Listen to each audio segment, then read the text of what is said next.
Friends, welcome back.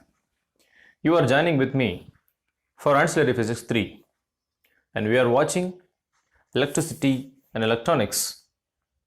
And today's lecture we are going to see what is potentiometer and the application of potentiometer. Specifically, we will see how a potentiometer can be used to calibrate an low range meter.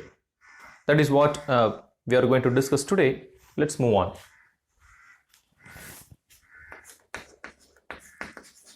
So, potentiometer. It is the topic that we are going to discuss today. Potentiometer is nothing but it is a variable resistor. If we change the value of the resistor, right? If you have a provision to change the value of the resistor, then you would be able to change the potential drop across that resistor. This is the kind of setup that we can use to say potentiometer. For example, you see what is resistor? So resistor has the symbol like this. This is the resistor. If you put variable resistance as like this. So resistance has no polarity, so there is no positive negative. You can say AB points, and this is variable resistor, which you can say that potentiometer. And how to achieve this variable resistance? This you could achieve simply by taking a cylindrical base and winding some kind of wire which having a significant resistance per unit length. Assume that this has the resistance rho per unit length. In that case, right, if you are applying positive in this side and negative in this side, right, so if there is much resistance, then if you measure the potential difference by putting the voltmeter between this, then you would observe more potential difference, as between the two extreme ends it has maximum resistance. And if you are sliding towards the positive end, or if you are sliding towards the negative end, the potential drop across any two point between A and B will decrease, right? Why? Because if you decrease the length of the wire, then the resistance will decrease. So in that way, you can vary the observing voltage by varying the resistance, right? So actually,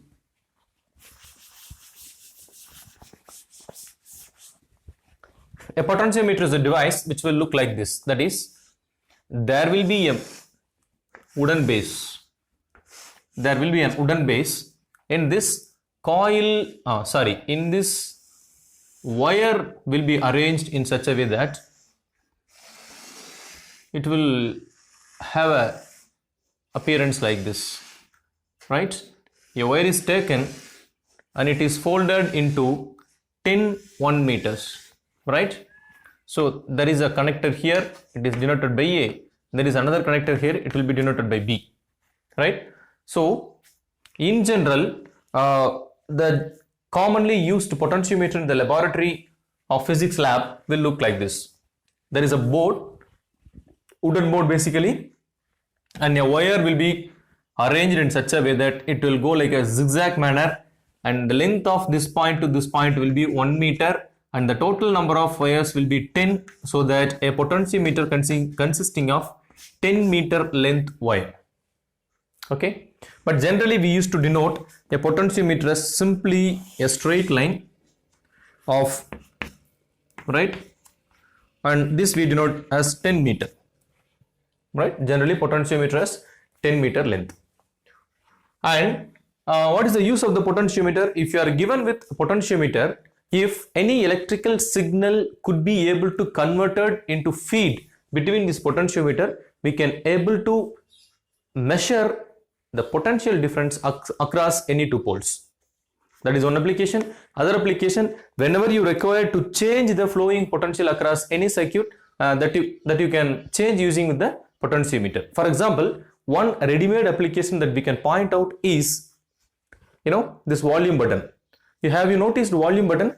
Right? If you noticed volume button, if you rotate that volume button in a clockwise direction, the volume will increase. If you do it in opposite direction, the volume will decrease. What happens actually inside that volume button? Inside that volume button, nothing but this circular wires are wounded, and there is a marker. That marker will moving over that wire, right? It will moving from the negative side to positive side. So if it is more positive, then the volume will be more. If it is more negative, then the volume will be low. That is the idea. Essentially, it is nothing but a variable resistance. It is none other than potentiometer. In that way, you could encounter many applications of potentiometer in electronic circuitry in a micro level to the macro level. Fine. And now, you see, let us consider one such potentiometer, and that potentiometer is connected with an EMF, a battery E, and a key K, and that is connected over here. Now, right, you could able to measure, say for example, if this is one cell whose value is 1.05 volt, okay, then you could, if you take a voltmeter and if you make a measurement between these 2 points, it is nothing but the potential difference between these 2 points, so that it will give you 1.05 volt. Fine. Now suppose if I take another battery and I am connecting in same way where these positives are connected, that is positives are connected to point A, and another point which is connected to a galvanometer under high resistance, then it is connected to a jockey, sliding jockey, high resistance, and this is galvanometer. Okay, if we consider such setup, suppose if this one is 1.02 volt, then these two batteries are not equal. As these two batteries are not equal, and if you are taking this sliding key and if you are moving from left side to right side, somewhere between this, right, from starting from this point, there is some value will be shown in the galvanometer, and if you sliding from left to right, it will move, right? The galvanometer will move and it will reach the 0 point somewhere between A to B. So that point, you can say that point, you may say that this is that point, right? So if we take the entire length as L, right, that is equal to 10 meter, and this length you can write it as L. So this point you can denote C. Okay, so this is L, and the remaining part you can say that capital L minus small l. Okay, so this is the balancing length for a given given battery and the given resistance attached to that. Okay, fine. Now with this case, and we can define rho. We can define rho is the resistance of the wire per unit length.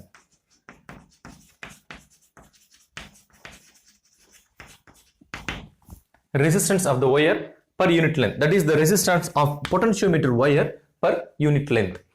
Keeping this in mind, now, so we already said, let AB, that is the entire length from this point to this point, as capital L, while the balancing point, that is between A to C, that we can take it as small l, so that A to C, which is equal to small l.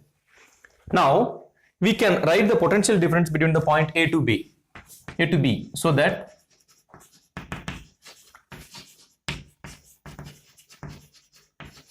potential difference between AB, you can say that you can write, what is potential difference? Potential difference is V, that we can write V is equal to product of voltage into, V is equal to product of current into resistance at constant temperature according to Ohm's law, right? So that here potential difference, what we can write, we need to write an expression for current and an expression for resistance, right? Okay, so that we can write, let's take the current flowing through this wire as through this through this wire is I. Okay, current flow is I. In that sense, now what is R? We know the length and we know the resistance resistance of the wire per unit length. Now we can write this side is I, and what is R? For the entire length, R is nothing but resistance per unit length multiplied by total length. So that I multiplied by rho into capital L. Rho into capital L. Fine. And next, what is the potential difference between the point A to C? Okay. So that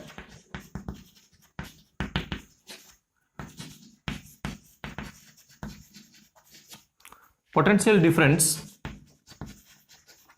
between AC. How to write that? It's nothing but this time we have to multiply capital L with small l.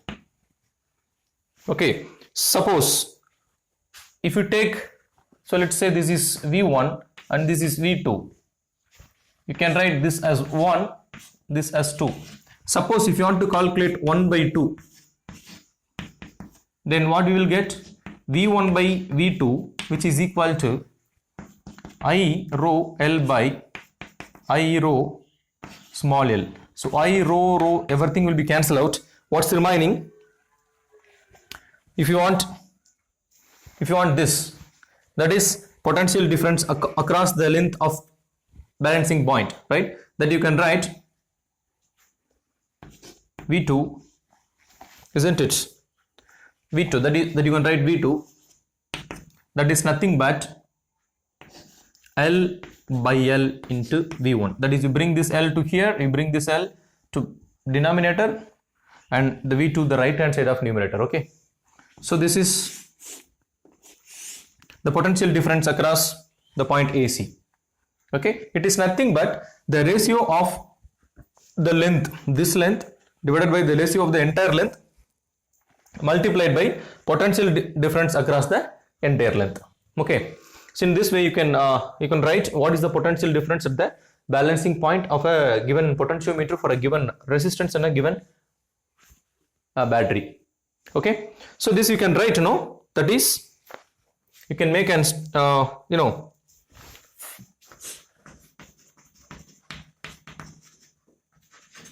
for a steady current,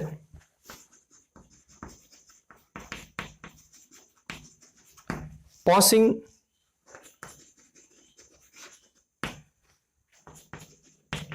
through the potentiometer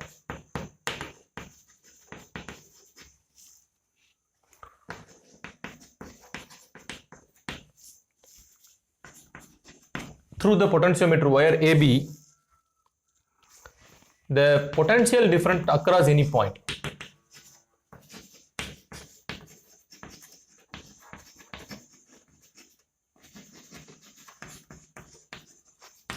The potential difference across any point is proportional to the length of the wire.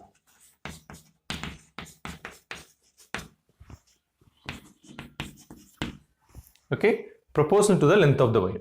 For a steady current passing through the potentiometer wire AB, the potential difference across any point is proportional to the length of the wire, right? So here there is a steady current, that is we have applied only DC battery in both the cases, so that there is a steady current passing into it. In this case, right, potential difference the potential difference across any point between this wire AB is nothing but it is proportional to the length of the wire. That is, if the wire length, that is small l, is small, this value of L is small, then the potential difference will be small. If the value is high, then the potential difference will also be high, right? So in that way we can able to calculate what is the potential difference at any point in the potentiometer wire. Okay, now using this setup, let's see how to calibrate and assume that you are given with an analog voltmeter. An analog voltmeter which works with the concept of magnetism and deflection and all, right? It consisting of a coil wound into it, right? If you pass the current into that, the coil create a deflection, right? That deflection will be noted in the needle, and needle has readings in the front end. So this would be a setup of an analog a meter, so that there is no any digital electronic components into it. It is a mechanical device. Such device may have some errors, right? So how to calibrate such device, such an ammeter? So we are a ammeter which is having very low range, very lower values. How to calibrate that? It could be calibrated using the instrument potentiometer. We will see how to calibrate that. It is an experiment that is also you need to done in your laboratory, but here we will see the theory how to proceed that experiment with this. Okay.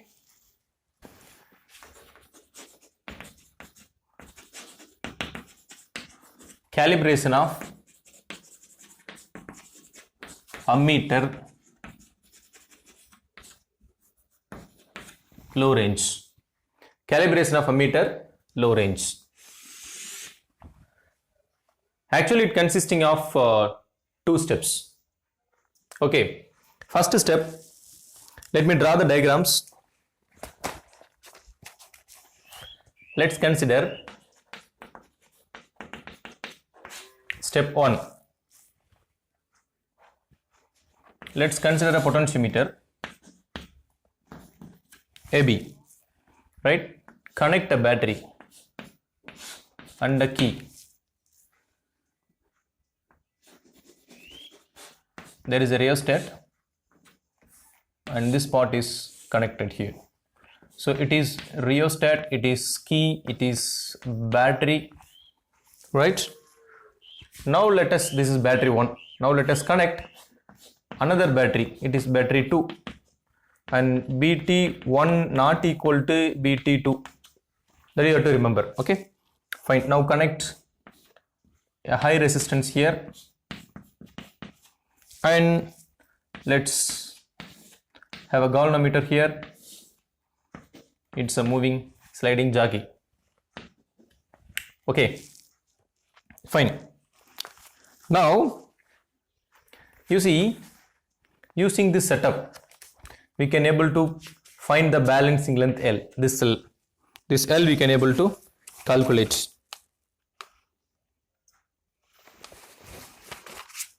Using this setup, so we can able to calculate for a given battery values what is the balancing length L we can calculate. If you are moving from this point, right, galvanometer will show 0 at some point, that point is L. That we can calculate, right? This step 1. And step 2, the bottom top of the circuit will be same, bottom circuit will be slightly changed.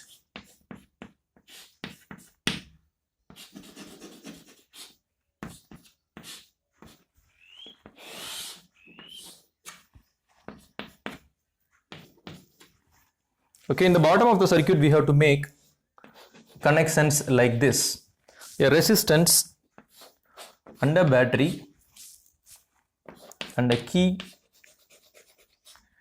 rheostat. Okay,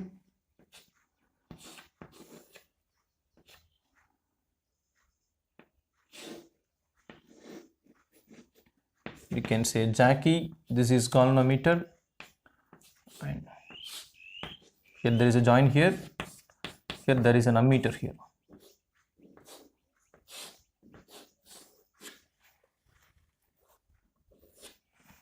Okay, this is rheostat 1, it is key 1, it is battery 1, it is resistance R, it is battery 2, this is key 2, and this is rheostat 2, this one is ammeter, this one is galvanometer, and the potentiometer of length 10 meter is denoted within AB. Assume that like this, right? Now, so there is a current passing through the resistance R. Okay, with this circuit, if there is a circuit, a current passing through the resistance R, which will be measured as A. Fine. Now in this case,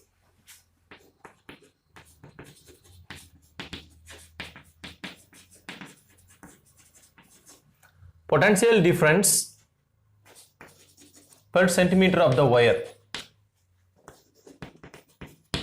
That is, what is the potential? Okay, what is the potential difference for an unit length in this wire that we need to calculate, right? See, initially if this is the battery 1 that you can denote as E, if this is the battery 1, then potential difference between the length AB will be, if you take the entire length as L, so in this case we consider the entire length as L, okay.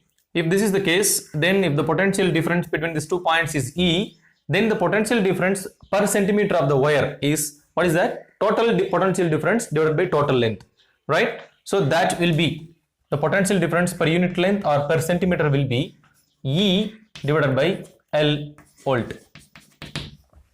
Okay, fine. So this is what we have, we could able to calculate in the beginning. Potential difference per unit length you could able to calculate through what?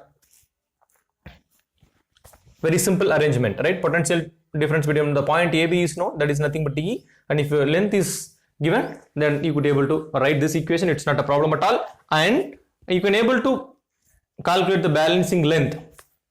So this length you can, balancing length you can say L naught, or if required, that also you can able to measure in the first setup.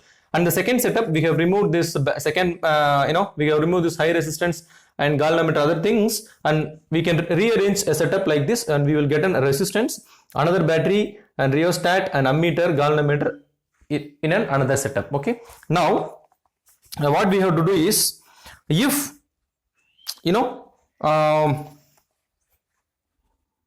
if you are changing the rheostat value, what will happen?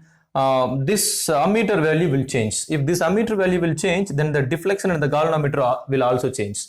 Now we can move this jacky in order to create a balancing length, and we can note it down that length. Then if you make a change, and again you can make a change in this rheostat, then this ammeter will give another value, right? If you are increasing the resistance, means then ammeter will give you the increasing current, so that the magnetic deflection will be, the galvanometer deflection will be changing, and we can make it to null at every point. Okay, now that is the thing that we are going to do. And what we are going to do is, we are going to measure this balancing length and the current. This is the thing that we are going to do in this setup, and keep it in mind. The rest we will discuss. So here, now we can write the equation for potential difference across R. What is the potential difference across R?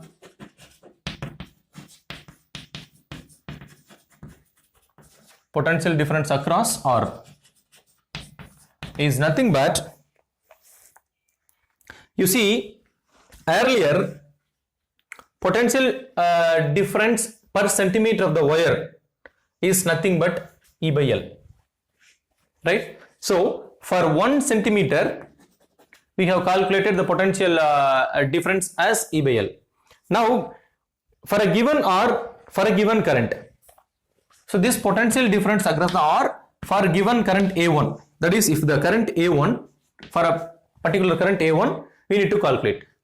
For this particular current A1, now the balancing length will be L1, assume that. Here the new length will be, right? So in that case, what we can write, we know what is the potential difference per centimeter of length. Now we have the balancing length as L1, so we have to make the multiplication. So L by L multiplied by L1, right? This is the potential difference across R. Very simple, right? Then if this is the potential difference, then what is the current through R? Current through R. What is the equation for current? V is equal to IR, so that I is equal to V by R. Okay.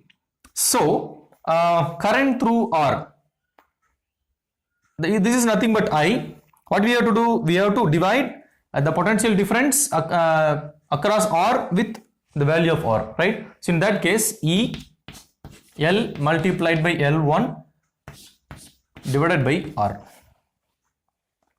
Okay, so that this becomes E L1 by L into R. Okay, fine. So this is the theoretical equation to calculate the current through the resistance, and already we have measured using ammeter what is A1. Now what is the calibration we make, and what is the error value, or what is the correction we need to make? So correction in the current through R, correction in the current passing through R. What will be? This will be theoretical current, that is E L1 by L into R minus measured current, that is A1. So this is the, what is that? This is the correction that we need to make it for the original experimental ammeter reading. Okay, fine. Now how to do that?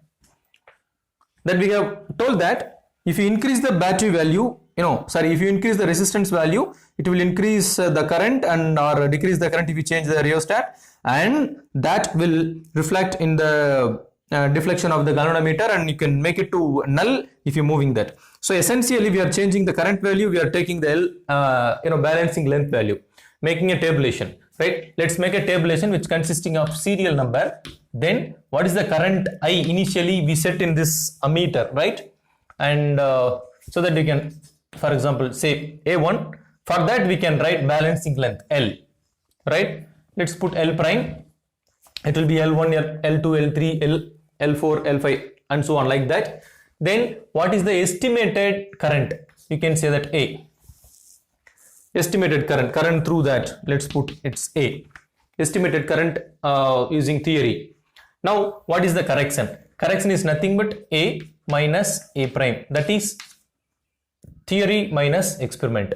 Now what is that? In serial number 1 we can set 0.1 ampere.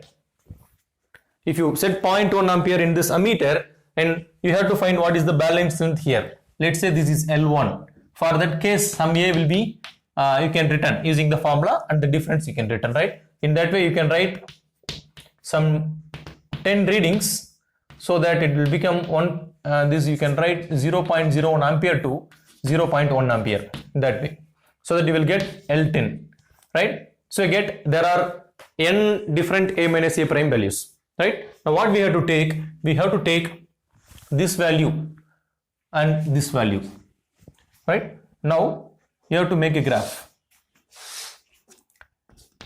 A1, that is the measured, the ammeter values in the x-axis and the error in the y-axis. So it will give you different curve like this. Okay, so here A minus, this is A1, not A prime, A minus A1 in y-axis. So you need to write the scale whenever you draw the graph. In x-axis, 1 centimeter equal to how much ampere? In y-axis, 1 centimeter is equal to how much ampere? These things you have to write, and you will get a comparison graph. Okay, and from this graph you can able to see for different values of ampere how the error, the difference in error will occur. And also you can draw another curve. What curve? So this curve will show you this error graph. So this value tells you that how much this particular for a particular current, the experimental value, that is the value which one is measured in the ammeter, will deviate from the theory. That will be that will be understood from this graph. Okay, fine. So with this, so this is how we can say that how an and a given ammeter can be calibrated using the potentiometer. But a limitation is this is applicable to the ammeter who is having the lower range. If it is a higher range, then we have to adopt a little bit different methods. And so with this, let me confine today's lecture here. Let me stop here, and we will continue in the next lecture. So until then, be safe. Bye.